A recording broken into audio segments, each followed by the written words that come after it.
Topic है voice. आपको active से पैसिव बनाना है। कैसे हम बनाते हैं पहले इसके नियम देख लीजिए। पैसिव वॉइस जब बनाते हैं जिसकी 4 की पैसिव वॉइस नहीं बनती है। सबसे पहले किसकी पैसिव वॉइस नहीं बनती, आप आ जाइए प्रेजेंट में। Present perfect continuous tense. Present perfect continuous tense जो होता है उसकी पैसिव वॉइस नहीं बनती है। सबसे पहले ये है, जिसकी जिसकी नहीं बनती आप उसको पहले देख लीजिए किसकी किसकी वॉइस नहीं बनती है। प्रेजेंट में सबसे पहले ये है प्रेजेंट परफेक्ट कंटीन्यूअस टेंस। फिर पास्ट में आ जाइए past perfect continuous tense. Past perfect continuous tense की वॉइस नहीं बनती है। पैसिव वॉइस में 4 की पैसिव वॉइस बनती ही नहीं है, उसका कोई भी वॉइस नहीं होता है। फिर आइए फ्यूचर। फ्यूचर में फ्यूचर कंटीन्यूअस टेंस है। सबसे पहले फ्यूचर में है फ्यूचर कंटीन्यूअस टेंस, इसकी पैसिव वॉइस नहीं बनती है। ये हो गया आपका future tense, future continuous tense. अब उसके बाद सबसे बाद में होता है future perfect continuous tense. Future perfect continuous tense, continuous tense, इन 4 की पैसिव वॉइस नहीं बनती। इतना पहले दिमाग में ये डाल लीजिए आपको कि पैसिव वॉइस किसकी किसकी नहीं बनती है। तो सबसे पहले पॉइंट में ये होता है कि प्रेजेंट परफेक्ट कंटीन्यूअस टेंस, दूसरा है past perfect continuous tense, future continuous tense, future perfect continuous tense. इन 4 की कोई वॉइस नहीं होती है, इन 4 की कोई पैसिव वॉइस नहीं बनती। और पैसिव वॉइस का ये रूल होता है कि जब आप पैसिव एक्टिव से अगर पैसिव आप बना लें, जैसे मान लिया जाए आपका ये एक्टिव है, आप इसको पैसिव बनाएंगे, इसमें ये होता है कि सब्जेक्ट को आप ऑब्जेक्ट कर देते हैं, ऑब्जेक्ट को उठा के आप सब्जेक्ट कर देते हैं। ये ऑब्जेक्ट जो आपका बाद में होता है वो सब्जेक्ट के स्थान पर चला जाता है, और जो सब्जेक्ट होता है वो ऑब्जेक्ट हो जाता है, वो आपका क्या हो जाता है, ऑब्जेक्ट। अब इसमें देखिए क्या होता है। अब इसका एक स्ट्रक्चर भी आप देख लीजिए पैसिव वॉइस कैसे स्ट्रक्चर होता है। सबसे पहले आपका सब्जेक्ट होगा, फिर उसके बाद हेल्पिंग वर्ब होगी, वर्ब की थर्ड फॉर्म। पैसिव वॉइस में आपकी वर्ब की फर्स्ट सेकंड फॉर्म नहीं होती है, इस चीज को आप जरूर दिमाग में डालिए क्योंकि वहां पर वर्ब की थर्ड फॉर्म का प्रयोग किया जाता है। फिर उसके बाद बाय लगाते बताते किसके द्वारा कौन सा कार्य हुआ है, बाय। फिर उसके बाद आपका हो जाता है ऑब्जेक्ट। आपको इस स्ट्रक्चर के अनुसार आपको बनाना है, एक्टिव से पैसिव चेंज करना है। अब चलिए देखिए हम चेंज करने के लिए आपको बताते हैं कि आप कैसे चेंज करेंगे। ध्यान से देखिएगा, प्रैक्टिस ये जैसे यहाँ पर लिखा है the views the bench the classroom, आपका ये है सब्जेक्ट, यहाँ पे आपका ये सब्जेक्ट है, और यहाँ पे जो हेल्पिंग वर्ब है यहाँ वर्ब में यस या यस का प्रयोग हुआ है, और यहाँ पे ये क्या है, क्लासरूम आपका ऑब्जेक्ट है। अब लेकिन जब इसमें अभी मैंने बताया है कि ऑब्जेक्ट को आप क्या कर देंगे, सब्जेक्ट कर देंगे, ऑब्जेक्ट को क्या कर देंगे, सब्जेक्ट। तो यहाँ पे जो आपका ऑब्जेक्ट है ये उठा के सबसे पहले ले आए। लेकिन एक नियम और भी देख लीजिए, अगर प्रेजेंट इंडेफिनिट टेंस है तो पैसिव वॉइस जब बनाएंगे तो आपको उसको प्रेजेंट कंटीन्यूअस में चेंज करना होगा। प्रेजेंट इंडेफिनिट टेंस वाले को किसमें आपको चेंज करना, आपका जैसे प्रेजेंट इंडेफिनिट टेंस है तो आपको उसको चेंज करेंगे प्रेजेंट कंटीन्यूअस टेंस में। तो यहाँ पे आपका जो एक्टिव है ये आपका है प्रेजेंट इंडेफिनिट टेंस में। आप कैसे पहचानेंगे कि ये प्रेजेंट इंडेफिनिट टेंस में, क्योंकि यहाँ पर वर्ब में यस या यस का प्रयोग हुआ है, अफर्मेटिव में एक वचनकर्ता के साथ वर्ब में यस या यस का प्रयोग हुआ है, तो इसका मतलब ये है आपका प्रेजेंट इंडेफिनिट टेंस है। इसको जब आप चेंज करेंगे तो ये प्रेजेंट कंटीन्यूअस टेंस में चेंज होगा।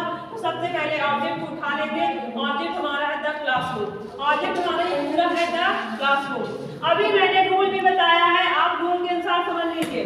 ऑब्जेक्ट उठा के आप सबसे पहले सब्जेक्ट के स्थान पर रखेंगे, ऑब्जेक्ट उठा के आप कहाँ पर रखेंगे, सब्जेक्ट के स्थान पर रखेंगे।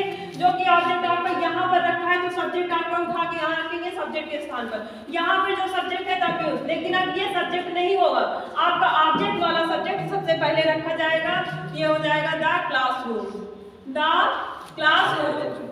और प्रेजेंट इंडेफिनिट को किसमें चेंज करेंगे, प्रेजेंट कंटीन्यूअस टेंस में। प्रेजेंट कंटीन्यूअस में द क्लासरूम है तो आएगी यहाँ नीचे हो जाएगी। अब उसके बाद आपको हेल्पिंग वर्ब, देखो सब्जेक्ट हो गया, स्ट्रक्चर के अनुसार आप बनाइए। सबसे ट्रिक है, अगर किसी को एक्टिव वॉइस नहीं आता है एक्टिव से पैसिव बनाने के लिए, आप इस स्ट्रक्चर को ध्यान से देखिए। इस स्ट्रक्चर से आप बनाएंगे बहुत आसानी से बन जाएगा और बहुत जल्दी समझ में आ जाएगा। एग्जाम में करने के लिए बहुत सरल तरीका यही है कि आप स्ट्रक्चर से करिए, अगर वो आपको रूल नहीं तैयार होते हैं। तो इसके बाद आप वर्ब की थर्ड फॉर्म लगाएंगे। वर्ब यहाँ पर है साफ करना, क्लींस, तो आपको यहाँ पर थर्ड फॉर्म लगानी है, ये आपका हो जाएगा क्लीन्ड। फिर उसके बाद आपको क्या करना है, बाय का प्रयोग करना है। वर्ब की थर्ड फॉर्म भी हो गई, अब बाय के बाद आपका ऑब्जेक्ट यहाँ क्या था, द पियूस, उसके बाद हम ये लिख देंगे द पियूस, द पियूस। ये आपका बन गया एक्टिव से पैसिव। ये था आपका एक्टिव, ये एक्टिव था, और जो ये बनाया गया ये पैसिव आपका बनाया गया है, ये पैसिव में आ गए। अगर क्वेश्चन पैसिव से एक्टिव आ जाए तो अगर ऐसे आएगा तो आपको इस तरीके से बनाना होगा, लेकिन यहाँ पे जो नियम था कि प्रेजेंट इंडेफिनिट है, प्रेजेंट इंडेफिनिट को किसमें चेंज करते हैं, प्रेजेंट कंटीन्यूअस टेंस में चेंज करते हैं। आप इस चीज को दिमाग में अच्छे से डाल लीजिएगा, नहीं तो आपको जो समझते नहीं ये सब हमारे लिए हल्का है तो सब पूरा बेकार हो जाएगा। तो इसको अच्छी तरीके से जरूर ध्यान देना कि प्रेजेंट इंडेफिनिट टेंस को आप किसमें डालेंगे, प्रेजेंट कंटीन्यूअस में ही चेंज करेंगे। अब दूसरा आपका जो है एक्टिव, इसको देखिए कौन से टेंस में, आप इसको किस में बदलेंगे, ये है टेंस। अब इसमें पहचानिए ये सब्जेक्ट है, वर्ब की सेकंड फॉर्म लगी है, राइट की सेकंड फॉर्म रोट है। इसको जब हम एक्टिव से पैसिव बनाएंगे तो ये पास्ट इंडेफिनिट टेंस है। पास्ट इंडेफिनिट टेंस को हम चेंज करेंगे पास्ट कंटीन्यूअस टेंस। ये आपका पास्ट इंडेफिनिट टेंस है, और जब चेंज करेंगे इसको तो पास्ट कंटीन्यूअस टेंस में चेंज करेंगे। तो पास्ट कंटीन्यूअस में देखिए कैसे चेंज करते हैं। अभी पहले वाले सेंटेंस को आप देखिए एक्टिव कैसे चेंज किया था कि पहले सबसे पहले आपने किसको उठाया था, ऑब्जेक्ट को उठाया था। तो इसमें देखिए आपका ऑब्जेक्ट था क्लासरूम था।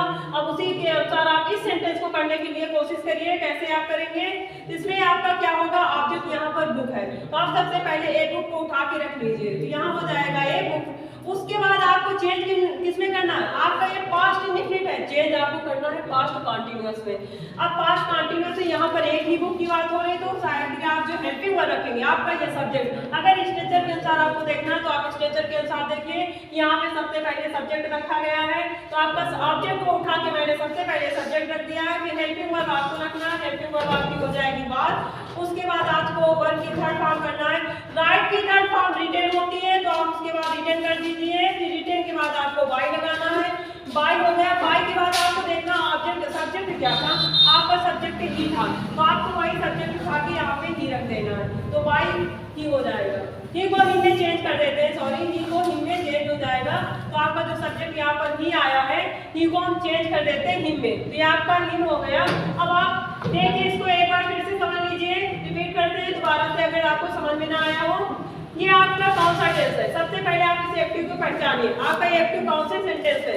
एक्टिव हम ये देखेंगे ही रोट ए बुक लिखा है, तो यहाँ पे आप सब्जेक्ट है, सब्जेक्ट के बाद वर्ब की सेकंड फॉर्म लगी है रोट ए बुक। लेकिन अभी मैंने बताया कि जब एक्टिव से पैसिव बनाएंगे तो ये ऑब्जेक्ट को उठा के सबसे पहले सब्जेक्ट के स्थान पर ले आएंगे, तो आपका ये सब्जेक्ट ए बुक हो गया। और ये पास्ट इंडेफिनिट टेंस है, आप जब इसको चेंज करेंगे तो पास्ट कंटीन्यूअस चेंज करेंगे तो ये हो जाएगा वाज। फिर उसके बाद रोट की सेकंड थर्ड फॉर्म रिटन होती है, फिर आपको बाय लगाना है, बाय हो जाएगा, ही को हिम में चेंज कर देना। ये आपका एक्टिव तैयार हो गया।